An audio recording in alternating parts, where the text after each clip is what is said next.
Today I am presenting my food from Punjab, that is matri kulche. It includes onion, coriander leaves and tomato.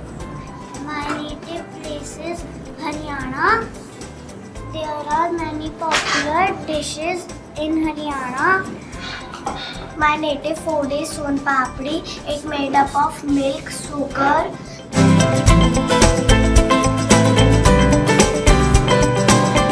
Puri bhaji is a delicious and popular meal of Punjab.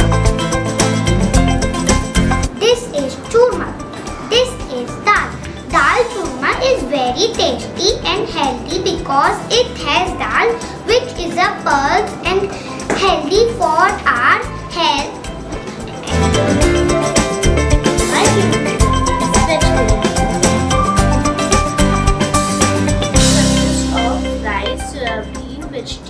Punjab is a state in India famous for its yummy food.